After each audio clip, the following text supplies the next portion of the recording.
मैं हूं निकिता और आप देख रहे हैं सत्यहिंदी.com। चलिए एक नजर डालते हैं अब तक की सुर्खियों पर।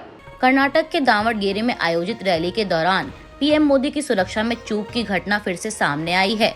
दावणगेरे में प्रधानमंत्री के रोड शो के बीच इस हादसे का एक वीडियो तेजी से इंटरनेट पे वायरल हो रहा है, जिसमें देखा जा सकता है कि रोड शो में आई भीड़ में से एक शख्स भागता हुआ पीएम मोदी तक पहुंचने की कोशिश कर रहा है और पीएम के काफिले के काफी नजदीक पहुंच जाता है। जानकारी के मुताबिक इसके बाद उसने भागने की भी कोशिश की, मगर पुलिस ने उसे पकड़ लिया और अब सुरक्षा एजेंसियां उससे पूछताछ कर रही हैं। बता दें कि 3 महीने के भीतर ये दूसरी बार पीएम की सुरक्षा में सेंध लगने की खबर सामने आई है। राहुल गांधी की संसद की सदस्यता रद्द होने को लेकर देश भर में जबरदस्त सियासी बवाल मचा हुआ है। राहुल को लेकर दिल्ली से मुंबई तक कई राज्यों में हंगामा जारी है। इस बीच खबर है कि आज शनिवार को राहुल गांधी अपनी सदस्यता और अयोग्यता को लेकर मीडिया के सामने आए। राहुल गांधी ने अपनी सजा और संसद से अयोग्य किए जाने पर प्रेस कॉन्फ्रेंस में बोला कि हिंदुस्तान में लोकतंत्र पर आक्रमण हो रहा है। अडानी जी की शेल कंपनियां हैं, उसमें 20,000 करोड़ रुपया किसी ने निवेश किया। ये 20,000 करोड़ रुपए किसके हैं? मैंने ये सवाल पूछा था। राहुल ने कहा कि अडानी की कंपनियों में चीन का पैसा है। इसके साथ ही राहुल गांधी ने पीएम मोदी पर निशाना साधते हुए कहा कि अडानी और मोदी का रिश्ता नया नहीं है, ये बहुत पुराना है। जब मोदी गुजरात के सीएम बने थे तभी से ये रिश्ता है। मैंने संसद में सबूत दिए। अडानी और पीएम मोदी के रिश्ते के बारे में बोला। अडानी को नियमों में बदलाव करके एयरपोर्ट दिए गए, इस पर मैंने संसद में बात की। राहुल ने कहा कि मेरे बारे में मंत्रियों ने संसद में झूठ बोला। आरोप लगाया कि मैंने विदेशी ताकतों से मदद मांगी, लेकिन मैंने विदेश से कोई मदद नहीं मांगी है। मैंने स्पीकर को पॉइंट टू पॉइंट जवाब दिया था। मेरे भाषण का हिस्सा हटाया गया। राहुल ने प्रेस कॉन्फ्रेंस में आगे कहा कि मैं सवाल पूछना बंद नहीं करूंगा। अडानी का नरेंद्र मोदी से क्या रिश्ता है? इन लोगों से मुझे डर नहीं लगता।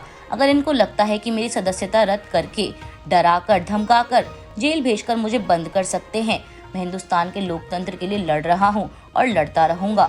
कांग्रेस के पूर्व अध्यक्ष ने कहा कि स्पीकर ने मुझे बोलने क्यों नहीं दिया? मुझे धमकाकर ये चुप नहीं करा सकते। मैं किसी से डरता नहीं, देश हित में बोलता रहूंगा। मुझे अयोग्य करके मेरी आवाज नहीं बंद कर सकते। उन्होंने कहा कि भारत जोड़ो यात्रा की मेरी कोई भी स्पीच देख लीजिए। मैंने हमेशा कहा है कि सब समाज एक है, नफरत हिंसा नहीं होनी चाहिए। ये ओबीसी का मामला नहीं है, ये नरेंद्र मोदी और अडानी के रिश्ते का मामला है। भाजपा ध्यान को भटकाने का काम करती है, कभी ओबीसी की बात करेगी, कभी विदेश की बात करेगी। आज की गई प्रेस कॉन्फ्रेंस के दौरान कांग्रेस नेता राहुल गांधी ने सावरकर का भी जिक्र किया। उन्होंने कहा कि मुझे फर्क नहीं पड़ता कि मैं संसद के अंदर हूं या बाहर हूं, मुझे अपनी तपस्या करनी है, मैं उसे करके दिखाऊंगा। मेरा नाम सावरकर नहीं है, मेरा नाम गांधी है। गांधी किसी से माफी नहीं मांगता। राहुल गांधी ने कहा कि वायनाड के साथ मेरा पारिवारिक रिश्ता है। मैं न्यायिक व्यवस्था का सम्मान करता हूँ। सरकार ने हमें लड़ने के लिए हथियार दे दिया है। राहुल ने कहा कि प्रधानमंत्री मुझसे डरे हुए हैं, इसलिए मेरी सदस्यता गई। मुझे समर्थन करने वाले विपक्षी दलों का शुक्रिया। लोकसभा सदस्यता रद्द होने के बाद कांग्रेस नेता राहुल गांधी द्वारा प्रेस कॉन्फ्रेंस कर मीडिया के सामने प्रधानमंत्री नरेंद्र मोदी पर कड़ा हमला बोलने के तुरंत बाद बीजेपी ने भी प्रेस कॉन्फ्रेंस की और राहुल के आरोपों पर पलटवार करते हुए कहा कि अब तक कुल 32 लोग अयोग्य घोषित हुए हैं, जिनमें से 6 बीजेपी के भी हैं। बीजेपी नेता रविशंकर प्रसाद ने कहा कि क्या राहुल गांधी के लिए अलग कानून बनेगा? रविशंकर प्रसाद ने कहा कि राहुल गांधी ने प्रेस कॉन्फ्रेंस में अपनी आदत के मुताबिक गलत बयानबाजी की और मुद्दे को भटकाने की कोशिश की। उन्हें 2019 में दिए गए भाषण के मामले में सजा हुई है। आज उन्होंने खुद कहा कि मैं सोच समझकर बोलता हूं। इसका मतलब है कि उन्होंने 2019 में जो कहा था वह सोच समझकर कहा था। राहुल ने कहा था कि ये सारे मोदी चोर क्यों होते हैं? बिहार, पूर्वी भारत और पश्चिमी भारत में मोदी पिछड़े और अति पिछड़े समाज से आते हैं। इसका मतलब है कि राहुल गांधी ने पूरे पिछड़े समाज का अपमान किया था। बीजेपी नेता ने कहा कि आलोचना करने का अधिकार है, गाली देने का अधिकार नहीं है और राहुल गांधी ने गाली दी थी। अगर राहुल को गाली देने का अधिकार है तो पीड़ित को भी कोर्ट में जाने का अधिकार है। कोर्ट में सुनवाई हुई, उनको अपनी बात रखने का मौका मिला। कोर्ट ने पूछा आप माफी मांगेंगे? उन्होंने कहा कि नहीं। तब यह फैसला हुआ है। राहुल गांधी पर मानहानि के 7 मुकदमे और चल रहे हैं।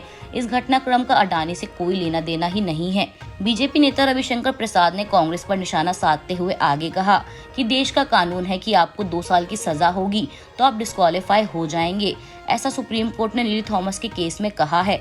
ऐसा लगता है कि जानबूझकर नाखून कटाकर शहीद होने की कोशिश की गई है ताकि कर्नाटक के चुनाव में फायदा उठाने की कोशिश की जाए। यह सोची समझी साजिश हो सकती है कि राहुल गांधी को बलिदानी बताओ और कर्नाटक में इसका लाभ लो। या तीसरी बात है कि क्या कांग्रेस के अंदर कोई अंदरूनी राजनीति चल रही है कि राहुल को हटाओ और कांग्रेस को बचाओ।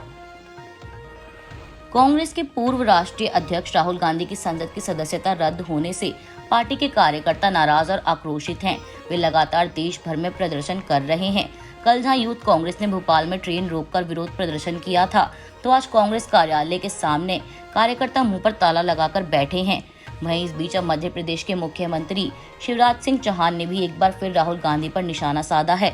भोपाल में पत्रकारों से बातचीत के दौरान सीएम शिवराज ने कहा कि कांग्रेस आज देश के लिए समस्या है और कांग्रेस की समस्या राहुल गांधी है। मुख्यमंत्री ने कहा कि आज कांग्रेस के लोग मुंह पर ताला लगाकर बैठे हैं। राहुल गांधी, आपने अपने मुंह पर ताला तब क्यों नहीं लगाया जब आप अपने मुंह से पीएम मोदी जाति के बारे में अपमानजनक शब्दों का इस्तेमाल कर रहे थे। जिस ढंग से आपने जाति का अपमान किया, ओबीसी का अपमान किया, आपको किसने हक दिया ओबीसी को अपमानित करने का? क्या पिछड़े वर्ग में पैदा होना पाप है? क्या केवल पिछड़े वर्ग के होने के कारण किसी का भी अपमान किया जाएगा? शिवराज सिंह चौहान ने आगे कहा कि आप अपने आप को राजा महाराजा से कम नहीं समझते हैं। यह ताला आपके मुंह पर उस समय लगना था जब आपने न्यायपालिका का अपमान किया। आप क्या क्या बोलते हैं, आश्चर्य होता है। आपने कहा दुर्भाग्य से मैं सांसद हूँ, आपने संसद का अपमान किया। राहुल गांधी मामले पर असम के मुख्यमंत्री हेमंत बिस्वा शर्मा ने भी उन पर हमला बोला है। गुवाहाटी में शनिवार को मीडिया से बात करते दौरान हेमंत बिस्वा शर्मा ने कहा कि राहुल के कर्नाटक में दिए गए बयान ने ओबीसी समाज को अपमानित किया, जिसके लिए उन्हें माफी मांगनी चाहिए, मगर उनका ऐसा ना करना उनके अहंकार को दर्शाता है। असम के मुख्यमंत्री ने कहा कि वे हिंदू दर्शन में विश्वास रखते हैं, जिसमें कहा गया है कि इंसान को उसके कर्मों का फल मिलता है। राहुल गांधी ने 2013 में अध्यादेश फाड़ दिया था और अब वे संसद नहीं जा सकते। सजा के मामले पर हेमंत बिस्वा शर्मा ने कहा कि ये फैसला भारत सरकार का नहीं बल्कि कोर्ट का है और ओबीसी समुदाय के खिलाफ असंसदीय और मानहानि करने वाले शब्दों का प्रयोग करने के लिए अदालत ने उन्हें दोषी ठहराया है। राहुल गांधी के संसद सदस्य के तौर पर अयोग्य घोषित होने के बाद जनप्रतिनिधित्व अधिनियम का मामला सुप्रीम कोर्ट पहुंचा है। बता दें, सुप्रीम कोर्ट में दायर की गई इस याचिका में दोष सिद्धि के बाद जनप्रतिनिधियों की ऑटोमेटिक अयोग्यता को अवैध और मनमाना बताया गया है। याचिका में जनप्रतिनिधित्व अधिनियम की धारा 8(3) की संवैधानिक वैधता को चुनौती दी गई है और इसे संविधान के विपरीत घोषित करने की मांग की गई है। याचिका में कहा गया है कि ऑटोमेटिक अयोग्यता समानता के अधिकार का उल्लंघन है। बता दें, सुप्रीम कोर्ट में यह याचिका सामाजिक कार्यकर्ता आभा मुरलीधरन की तरफ से दाखिल की गई है। याचिका में कहा गया है कि चुने हुए प्रतिनिधि को सजा होते ही उनकी सदस्यता जाना असंवैधानिक है। दरअसल इसी धारा के तहत किसी भी जनप्रतिनिधि को 2 साल या उससे ऊपर की सजा पर उनकी सदस्यता को रद्द किया जाता है। याचिका में कहा गया है कि वायनाड से सांसद राहुल गांधी को अयोग्य घोषित करने के मामले के कारण सुप्रीम कोर्ट में याचिका दाखिल की गई है। डेरा सचखंड बलराम में श्री गुरु रविदास बानी अध्ययन केंद्र की आधारशिला रखने के लिए पंजाब पहुंचे दिल्ली के मुख्यमंत्री और आप के राष्ट्रीय संयोजक अरविंद केजरीवाल ने कहा कि पंजाब में भगवंत मान के नेतृत्व वाली सरकार कानून व्यवस्था बनाए रखने के लिए कड़े फैसले लेने से नहीं हिचकेगी। केजरीवाल ने आगे कहा कि पिछले कुछ दिनों में आपने देखा कि कैसे कुछ लोगों ने पंजाब में शांति भंग करने की कोशिश की है और हम किसी भी कीमत पर माहौल खराब नहीं होने देंगे। बता दें, उनकी ये टिप्पणी अलगाववादी अमृतपाल सिंह और उसके संगठन वारिस पंजाब दे के तत्वों के खिलाफ पंजाब पुलिस की कार्रवाई के बाद आई है। इस दौरान केजरीवाल ने पंजाब के मुख्यमंत्री भगवंत मान की भी तारीफ की और कहा कि मान साहब ने कड़े फैसले लिए, लेकिन एक भी गोली चले बिना और खून बहाए बिना उन्होंने समूचे पंजाब में आज शांति बनाए रखने का काम किया है। यूपी में दूसरे कार्यकाल के 1 साल पूरे होने पर सीएम योगी आदित्यनाथ ने प्रधानमंत्री मोदी की जमकर तारीफ करते हुए और उनका आभार जताते हुए कहा कि प्रधानमंत्री के मार्गदर्शन में राज्य ने देश और दुनिया में अलग पहचान बनाई है। कुल 6 साल के कार्यकाल पर योगी आदित्यनाथ बोले कि इस दौरान यूपी के आधारभूत ढांचे को मजबूत किया गया है और राज्य को लेकर बनी गलत धारणा को तोड़ दिया गया है। यूपी सीएम ने कहा कि पहले राज्य को लेकर हर दूसरे दिन दंगा ऐसी धारणा थी जिसे तोड़कर उत्तर प्रदेश 6 वर्षों में माफिया नहीं महोत्सव प्रदेश बन गया है। राज्य में हो रहे डेवलपमेंट को लेकर भी योगी आदित्यनाथ ने कहा कि यूपी में देश का सबसे बड़ा रोबोटिक प्लांट स्थापित हो रहा है और यूपी देश का सबसे हाईटेक राज्य बन जाएगा। दिल्ली में चल रही वीमेन वर्ल्ड बॉक्सिंग चैंपियनशिप से भारत के लिए अच्छी खबर आई है। नीतू घड़गस और स्वीटी बोरा ने इतिहास रचते हुए देश के लिए दोनों ने गोल्ड मेडल जीता है। नीतू घड़गस ने 48 किलो की कैटेगरी में मंगोलिया की लुत्साई खान अल्तानसेट शेख को 5-0 से हराकर एक तरफा जीत हासिल की है। वहीं स्वीटी बोरा ने चीन की वांग लीना को 4-3 से हरा दिया है। आपको बता दें कि इस जीत के बाद नीतू घड़गस ये पदक जीतने वाली छठी और स्वीटी बोरा 7वीं बॉक्सर बन गई हैं। अभी के लिए बस इतना ही। बाकी की खबरों के लिए बने रहिए सत्यहिंदी.com के साथ।